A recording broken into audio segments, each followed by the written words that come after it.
गणेशाय नमः। ओम विष्णुवे नमः। आज रसपान कीजिए अधिक मास कथा में अध्याय 19 का। इससे पहले के अध्याय में आप सभी ने सुना था कि किस प्रकार पुरुषोत्तम मास के महीने में किए जाने वाले क्रियाकलापों का वर्णन किया गया।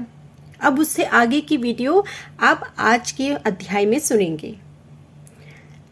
दृढ़धनवा राजा बोला, हे तपोधन, पुरुषोत्तम मास के व्रतों के लिए विस्तार पूर्वक नियमों को कहिए।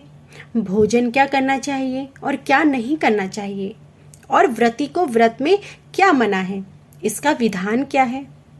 श्री नारायण बोले, इस प्रकार राजा दृढ़धनवा ने वाल्मीकि मुनि से पूछा। बाद में लोगों के कल्याण के लिए वाल्मीकि मुनि ने सम्मान पूर्वक राजा से कहा, हे राजन, पुरुषोत्तम मास में जो नियम कहे गए हैं, मुझसे कहे जाने वाले उन नियमों को संक्षेप में सुनिए। नियम में स्थित होकर पुरुषोत्तम मास में हविष्यमान भोजन करें। गेहूं, चावल, मिश्री, मूंग, जौ, तिल, मटर, सांवा, बथुआ, हिमलोचिया, अदरक, कालशाक, मूल, कंद, ककड़ी, केला, सेंधा नोन, समुद्र नमक, दही, घी, बिना मक्खन निकाला हुआ दूध, कटहल, आम, हरड़, पीपर, जीरा, सौंठ, इमली, सुपारी, लौली, आंवला, ईख का गुड़ छोड़कर इन फलों को और बिना तेल के पके हुए पदार्थ को हविष्य कहते हैं। हविष्य भोजन मनुष्यों को उपवास के समान कहा गया है। समस्त आमिष, मांस, शहद, बेर, राजमास्तिक, राई और मादक पदार्थ, दाल, तिल का तेल, लाह से दूषित, भाव से दूषित, क्रिया से दूषित और शब्द से दूषित अन्न को त्याग करें। दूसरे का अन्न, दूसरे से वैर, दूसरे की स्त्री से गमन, तीर्थ के बिना देशांतर जाना व्रती को छोड़ दे। देवता, वेद, द्विज, गुरु, गौ, व्रती, स्त्री, राजा और महात्माओं की निंदा करना पुरुषोत्तम मास में त्याग दे। सूती का अन्न मास है। फलों में जंबीरी, नींबू मास है। धान्यों में मसूर की दाल मास है और बासी अन्य मास है। बकरी, गौ, भैंस के दूध को छोड़कर सब दूध आदि मास है।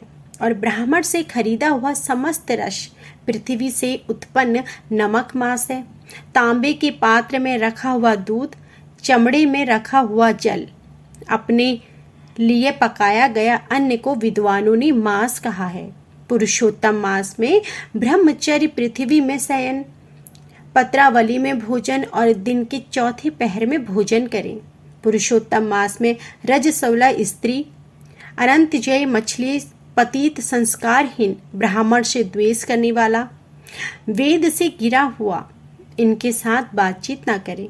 इन लोगों से देखा गया और काक पक्षी से देखा गया सूत का अंचत्र 2 बार पकाया हुआ और भुजे हुए अन्नों को पुरुषोत्तम मास में भोजन नहीं करें।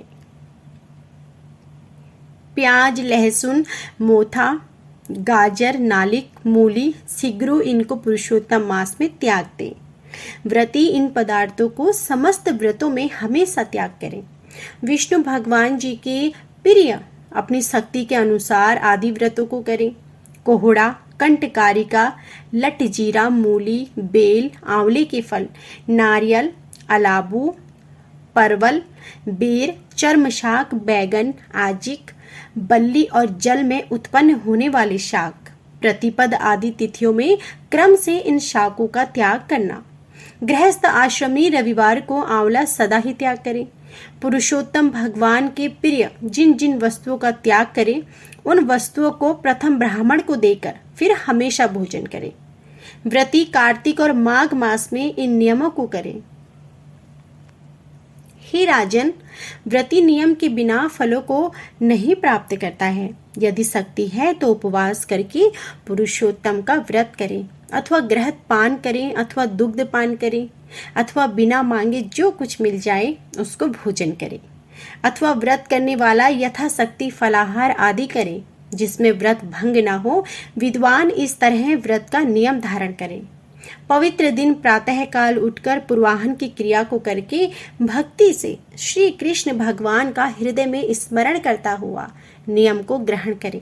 हे भूपते, उपवास व्रत एक भुक्त इनमें से एक का निश्चय करके इस व्रत को करें। पुरुषोत्तम मास में भक्ति से श्रीमद् भागवत का श्रवण करें तो उस पुण्य को ब्रह्मा कभी कहने में समर्थ नहीं होंगे। श्री पुरुषोत्तम मास में लाख तुलसी दल से सालग्राम का पूजन करें तो उसका अनंत पुण्य होता है। श्री पुरुषोत्तम मास में कथा के अनुसार व्रत में स्थित व्रती को देखकर यमदूत सिंह को देखकर हाथी के समान भाग जाते हैं। हे राजन, यह पुरुषोत्तम मास व्रत 100 यज्ञों से भी श्रेष्ठ है, क्योंकि यज्ञ करने से स्वर्ग की प्राप्ति होती है और पुरुषोत्तम मास व्रत करने से गौलोक को जाता है। जो पुरुषोत्तम मास व्रत करता है उसके शरीर में पृथ्वी के जो समस्त तीर्थ और क्षेत्र हैं तथा संपूर्ण देवता हैं, वे सब निवास करते हैं। श्री पुरुषोत्तम मास का व्रत करने से दुष्प्रभाव, दरिद्र और कायिक, वाचिक, मानसिक पाप से सब नाश को प्राप्त होते हैं। पुरुषोत्तम भगवान की प्रसन्नता के लिए इंद्र आदि देवता पुरुषोत्तम मास व्रत में तत्पर हरि भक्त की विघ्नों से रक्षा करते हैं। पुरुषोत्तम मास व्रत को करने वाले जिन जिन स्थानों में निवास करते हैं वहां उनके सम्मुख भूत, प्रेत, पिशाच आदि नहीं रहते। हे राजन, इस प्रकार जो विधि पूर्वक पुरुषोत्तम मास व्रत को करेगा उस मास व्रत के फलों को यथार्थ रूप से कहने के लिए साक्षात शेषनाग भगवान भी समर्थ नहीं है। श्री नारायण बोले, जो पुरुष में श्रेष्ठ पुरुष मन से अत्यंत आदर के साथ इस प्रिय पुरुषोत्तम मास व्रत को करता है वह पुरुषों में श्रेष्ठ और अत्यंत प्रिय होकर ऋषिकेश्वर पुरुषोत्तम भगवान के साथ गौलोक में आनंद करता है। तो यह थी आज की हमारी संपूर्ण अध्याय। उम्मीद है कि आपने इससे पहले के सभी अध्याय समय पर सुने होंगे और यदि नहीं सुने हैं तो अधिक मास की सभी कथाएं हमारे चैनल पर अपलोड की गई है। थोड़ा सा समय निकालकर अधिक मास की कथाएं जरूर सुनें। और यदि आपको आज की अध्याय पसंद आई हो तो प्लीज़ वीडियो को लाइक ज़रूर कीजिएगा। चैनल पर नए हैं तो चैनल को सब्सक्राइब करके बेल आइकन दबा दीजिएगा, जिससे कि आपको हर रोज़ नियम के साथ सुबह में अधिक मास की कथाएं और अन्य कथाएं भी सुनने को मिल सके। जय श्री हरि।